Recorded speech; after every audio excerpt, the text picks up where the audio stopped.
Things are going అంటే ఈ లక్క కాస్ట్ ఎంత తెలుసా? నియర్లీ 1500 రూపీస్ కానీ తెలియదు బాబు. హెల్మెట్ అనేది మన లైఫ్ సేవియర్ కరెక్ట్గా చెప్పాలంటే. మామూలుగా ఉతికి ఆరేసింది.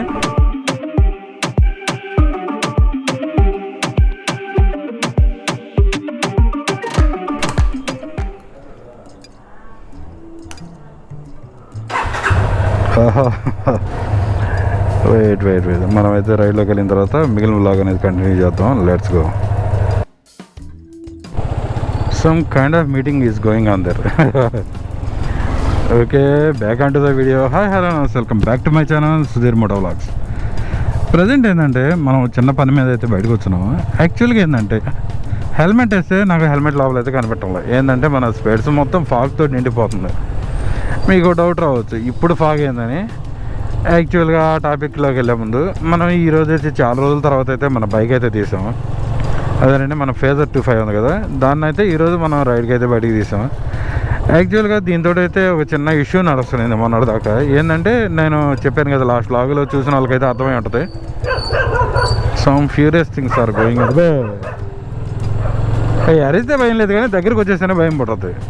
ఓకే, అసలు విషయంలోకి వస్తే లాస్ట్ వ్లాగ్ చూస్తే మీకైతే అర్థమై ఉంటుంది. మనం అయితే బండి అనేది బయట తీద్దామని చెప్పి, అంటే మనం ఈ బండి తీసి అయితే మోర్ దాన్ 1 మంత్ అయితే అయిపోతుంది. అంటే గబక్కన స్టార్ట్ చేస్తే బండి అనేది స్టార్ట్ కాలేదు. తీరా చూసి బండి మళ్ళీ బ్యాటరీ ఇష్యూ వచ్చిందాం అనుకున్నా, కానీ బ్యాటరీ ఇష్యూ అయితే కాదు. బ్రో వచ్చి చెక్ చేసి మొత్తం అయితే చెక్ చేసాడు, కానీ తీరా చూస్తే ఇక్కడ ఏమైందంటే మనకి బటన్ అయితే ఉంది కదా, బటన్ ఇష్యూ అయితే వచ్చింది. దాన్ని అయితే చేంజ్ చేయాలని చూసామన్నమాట. ఇన్ కేసు కానీ ఈరోజు స్టార్ట్ అవ్వకపోతే పుష్ చేసి స్టార్ట్ చేసి మనం అయితే షోరూమ్ దగ్గరికి అయితే తీసుకొని వెళ్దాం అనుకున్నాం. నేను జస్ట్ వ్లాగ్ చేద్దామని చెప్పి బండి అట్లా ట్రై చేద్దామని చెప్పి జస్ట్ అట్లా స్టార్ట్ చేసా, టక్ మనీ స్టార్ట్ అయిపోయింది. నిజంగా లక్ అనే చెప్పుకోవాలి. ఈ లక్ కాస్ట్ ఎంత తెలుసా? Nearly 1500 rupees. లక్ కాస్ట్ ఏంది 1500 రూపీస్ అనుకుంటున్నారా? నిజంగా 1500 రూపీస్ లక్కే ఇది. ఎందుకంటే సపోజ్ ఈరోజు కానీ ఇది కానీ స్టార్ట్ అవ్వకుండా ఉండుంటే దీని షోరూమ్కి తీసుకొని వెళ్ళాలా. ఈ బటన్ కాస్ట్ 1200, అరౌండ్ 1200 అంట.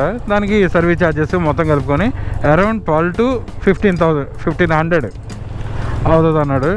కాబట్టి ఇది నిజంగా లక్ అనే అనుకోవాలి. Lucky start button. ఓకే, ఓవరాల్గా చూసుకుంటే నిన్నటి నుంచి మాత్రం ఏమైందో ఏమో తెలియదు, కానీ ఉన్నట్టు మామూలుగా అయితే మాన్సూన్ అనేది ఎండ్ అయిపోయింది అని నిన్నైతే చెప్పారు.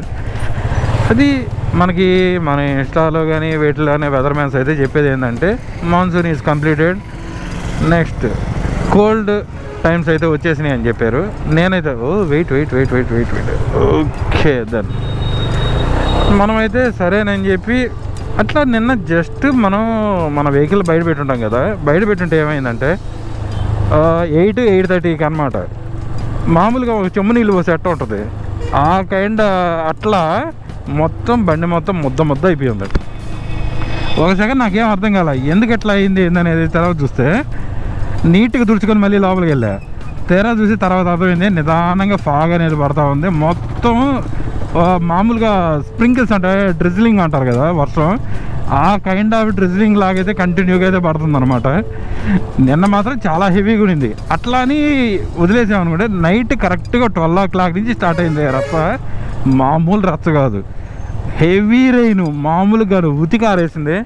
Up to 12:30 to nearly 2 o'clock దాకా పడింది. మళ్ళీ మార్నింగ్ టైం చూసుకుంటే మళ్ళీ మార్నింగ్ అప్ టు 11:30 వరకు అయితే వాయించి పాడేసింది. ఇవన్నీ తర్వాత ముందు ఇప్పుడు ఫాగ్ పడుతుంది కదా, ఈ ఫాగ్ దెబ్బకి ఏమవుతుందంటే ఈ హెల్మెట్ వైజర్ దింపితే వైజర్ అనేది ఫాగ్ ప్రూఫే, కానీ మన స్పెడ్స్ కాదుగా. అందుకని చెప్పి మొత్తం ఫాగ్ అనేది వచ్చేస్తుంది. అందుకని వైజర్ అనేది పైకి లిఫ్ట్ చేయాల్సి వచ్చింది. ఐ థింక్ నాయిస్ అనేది కొంచెం ఎక్కువ వస్తూనే ఉంటుంది. ఏం చేయలేము అంతే, చాలా హెవీగా వస్తుంది. కావాలంటే నాకు అసలుకి మొత్తం ఏం కనపడటం. అందుకని చూస్తున్నా కూడా రోడ్డు అర్థమైపోతుంది దాదాపు ఎంత ఫాగ్ ఉండేది ఏందనేది. అండ్ ఇప్పుడే ఎట్లా ఉందంటే ఇంకా ఈ October ending November first week వచ్చేటప్పటికి ఫుల్ అయిపోద్ది ఇక్కడ. ఇంకా నాకు రూట్ కనపడదు అనుకుంటా దాదాపు నాకు తెలిసినంత వరకు. అది ఎందుకంటే సపోజ్ ఎక్కడ దాకా ఎందుకు మనం ఫ్యూ డేస్ బ్యాక్ చూసుకుంటే, ఎగ్జాక్ట్గా 1 week బ్యాక్ కానీ చూసుకుంటే మనకి దీన్ని ఏమంటారు మనకి సన్సెట్ టైం అనేది ఉంటుంది కదా, అది ఎంత ఉండింది up to 550 sorry 650 640 I mean around 650 to 640 మధ్యలో అయితే ఉండింది అనమాట. సడన్గా ఏమైందంటే ఈరోజు సన్సెట్ టైం ఎంత తెలుసా, 551. అయ్యయ్యయ్య ఇద్దరు గుద్దుకున్నట్టుండారు.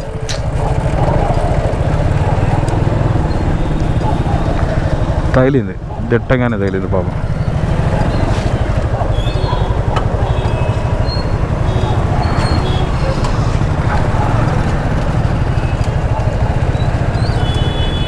ఎదురెదురు గుద్దుకున్నారా? సైడా? Okay okay.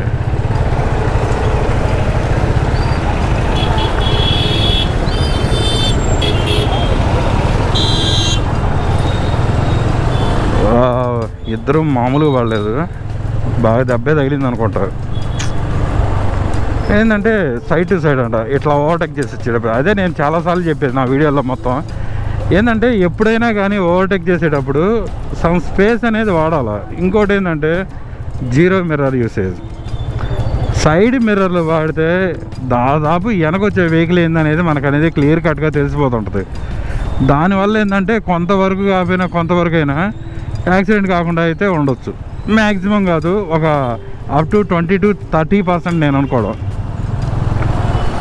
ప్లీజ్ వేరే హెల్మెట్ బ్రో, ప్లీజ్. నేనైతే వాళ్ళు హెల్మెట్ వాడారో లేదో చూడలేదు. ఒక అతనైతే వాడుతున్నాడు, ఇంకో బ్రోకి అయితే లేదు. అదే కానీ ఆ బ్రో కూడా హెల్మెట్ పెట్టుకొని ఉంటే కొంచెం తలగా తగలకుండా ఉంటుంది. ఇటు సైడ్ ఏదో ఒక లెఫ్ట్ సైడ్ ఏదో తగిలినట్టుంది. అండ్ కొంచెం జాగ్రత్తగా ఉండాలా, ప్లీజ్ వేరే హెల్మెట్. అండ్ ఎంత నేను ఏ వీడియోలో చెప్పినా దాదాపుగా please while you're riding a bike better to wear a proper helmet. Helmet అనేది మన లైఫ్ సేవియర్ కరెక్ట్గా చెప్పాలంటే. Please okay.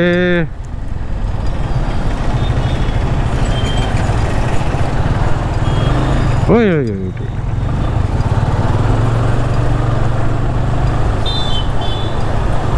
నిజంగా భలే పడ్డారబ్బా ఇద్దరు మాత్రం, రియల్లీ. అదే కాదు, నేను కొన్ని దగ్గరలో అయితే చూస్తుంటా కదా, ఇప్పుడు సపోజ్ ఓవర్టేక్ చేస్తున్నాను అనుకో, జస్ట్ ఇట్లా ఓవర్టేక్ చేసేసి లెఫ్ట్ సైడ్ సప్పని మనకి ఫ్రంట్ సైడ్ టైర్ ఉంటుంది కదా, అక్కడికే కట్ చేసేస్తారు. కొంచెం డిస్టెన్స్ అనేది కొంచెం గ్యాప్ ఇచ్చి కానీ ఓవర్టేక్ చేస్తే సపోజ్ వాళ్ళు కొంచెం స్పీడ్ పెంచినా మనం కొంచెం స్పీడ్ పెంచినా కూడా సడన్గా యాక్సిడెంట్ అయ్యేది కాకుండానే ఉంటుంది.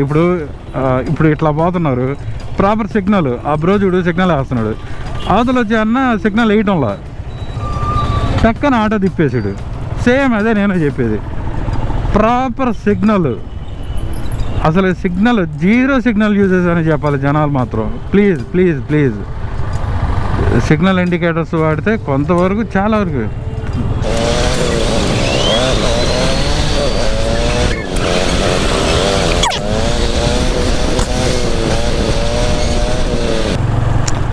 ఇది మాటకు ముందు గోప్రో అనేది చెక్ చేసుకోవాల్సి వస్తుంది. ఏమైందంటే చెప్పే కదా బ్యాటరీ ఇష్యూ నడుస్తుందని. ఒక బ్యాటరీ అనేది కంప్లీట్ డిస్ట్రాయ్ అయిపోయింది, ఇంకోటి వచ్చి అది కూడా సేమ్ కైండ్ ఆఫ్ సిచ్యువేషన్లో అయితే ఉంది. అందువల్ల ఇది ఆన్లో ఉందా ఆఫ్లో ఉందా అని చెక్ చేసుకోవాల్సి వచ్చింది. ఇప్పుడు నేను జస్ట్ ఆన్లో ఉందనుకున్నా, జస్ట్ బండి అట్లా స్పీడ్ బ్రేకర్ కాడ స్లో అయ్యా, అంటే ఐ మీన్ స్పీడ్ బ్రేకర్కి వస్తుంది అండ్ కొంచెం ట్రాఫిక్ అనేది ఉందన్నమాట, ఆగున్నాను. వెనక నుంచి బండి అనేది లైట్గా టచ్ అయ్యిందనమాట, అంటే జస్ట్ ఒక బంప్ అనేది వచ్చింది. ఏందని వెనక తిరిగి చూస్తే ఆయన గుద్దాడు, స్కూటీ పెట్టి గుద్ది.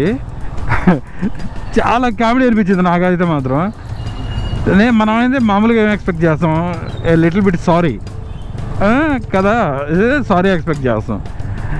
ఆ అంకుల్ అయితే గుద్ది నువ్వు అయ్యావు కాబట్టి గుద్దాను అంటున్నాడు ఒకటే మాట.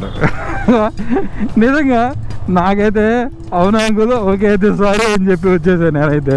ఇంకా అట్లా అయితే మనం ఏం చేయలేము అసలుకి. ఇప్పుడు గుద్దితే మామూలుగా ఎదురు వాళ్ళకి ఏం చేద్దాం, సారీ చేస్తాం. వాళ్ళు అట్లా కాదు, జస్ట్ గుద్ది నువ్వు ఆగేవు కాబట్టి నేను గుద్దాను అంటున్నాడు. ఓకే ఓకే సారీ మందే తప్పులాగా ఉందనుకో నేనైతే గమ్ము వచ్చేసా. నాకు ఇప్పుడు వరకు బ్యాక్ సైడ్ నుంచి బండి ఆపినప్పుడల్లా ఎవరెవరు కుదుతానే ఉన్నారు, కానీ లాస్ట్ టైం అయితే 2 times అయితే జరిగింది. ఈసారి మాత్రం చాలా డిఫరెంట్ అసలుకి. నువ్వు ఆపేవు కాబట్టి గుద్దాను అంటున్నాడు. యార్ వాట్ ఈస్ దిస్?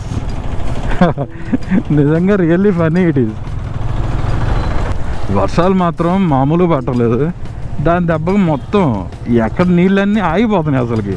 ఎట్లా తెలుసా, మైక్రో బరస్ట్ లాగా పడుతున్నాయి కంటిన్యూగా. ఇప్పుడు ఆ వర్షాలు కూడా ఎట్లా పడుతున్నాయి తెలుసా, సపోజ్ ఈ ఏరియాలో ఉందనుకో, అవతల ఏరియాలో పట్ట.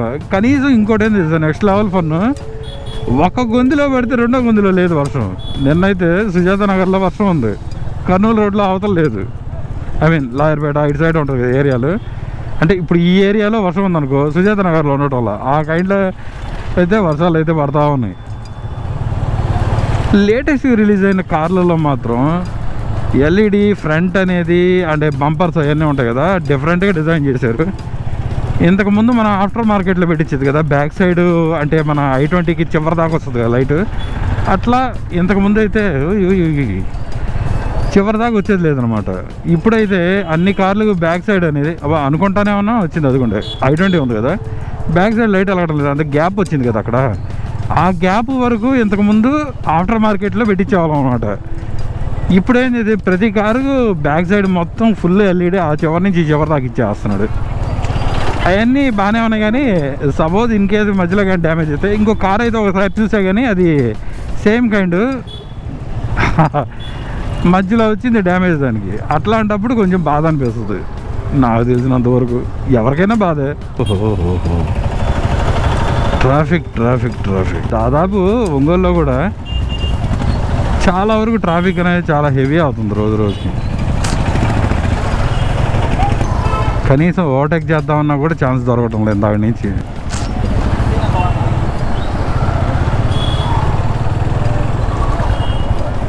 నిదానంగా చలి కూడా పెరుగుతూ ఉంది. నాకు తెలిసినంత వరకు ఇంకా నెక్స్ట్ 1 weekలో మొత్తం ఫుల్ ఫాగ్ వచ్చేస్తుంది అనుకుంటా మ్యాక్సిమం.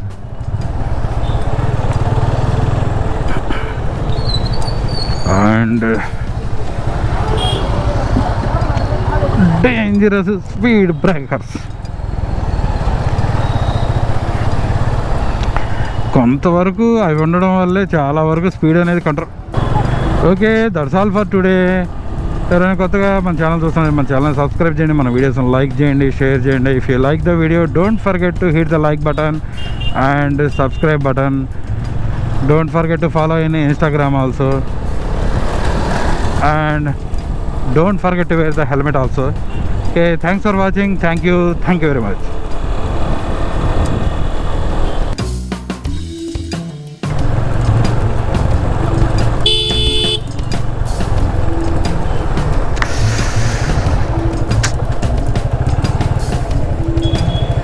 అసలు నాకు కనపడలేదు.